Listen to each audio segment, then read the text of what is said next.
Now we will apply this idea on an example. Here we have second order, second derivative is here. There is a 1 there, there is minus 2y prime plus y equals g of t. G of t function is given as e to the t over 1 plus t square. And as a step 1, we need to find the solution for the homogeneous part, for the left hand side when right is 0. Again, I wrote there, and we are writing characteristic equation by assuming y equals e to the rt is a solution. So our characteristic equation will be r square minus 2r plus 1 equals 0.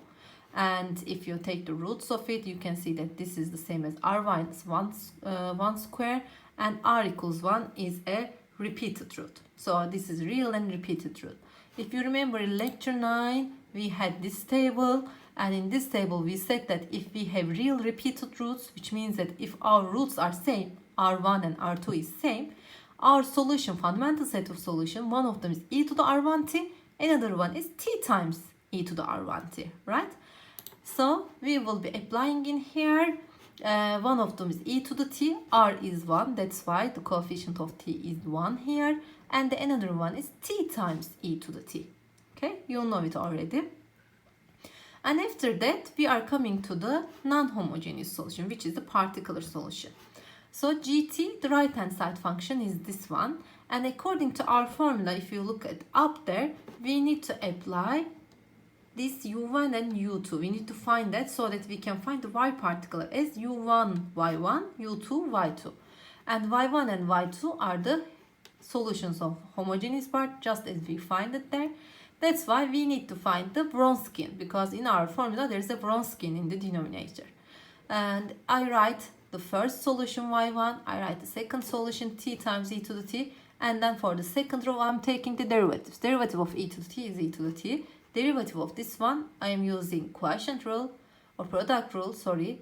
The derivative of the first one is 1 times the second plus t times the derivative of the second, e to the t stays same.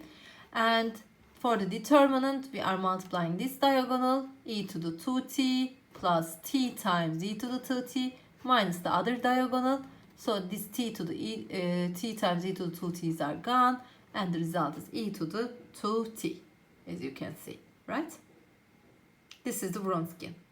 So we have Wronskian, okay. Now I can write the integral. For u1, we know that the integral is minus g of t is here, e to the t over 1 plus t square, times y2 is t times e to the t, over the Wronskian is e to the t. And from there, e to the t times e to the t is e to the 2t. That's why they are simplifying. And we have only t over 1 plus t square, integral of it.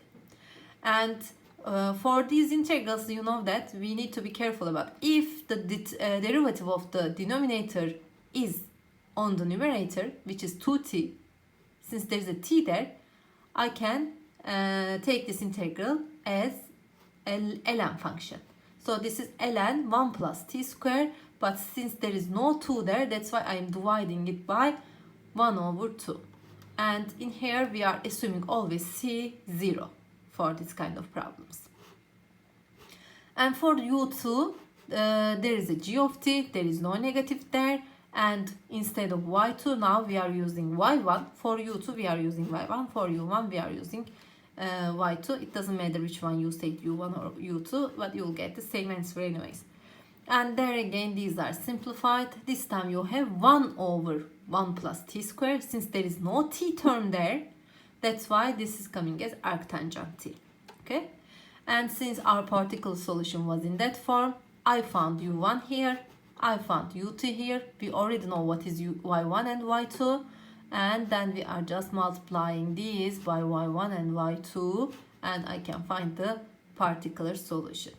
And complementary solution was that you just need to add them up for the general solution.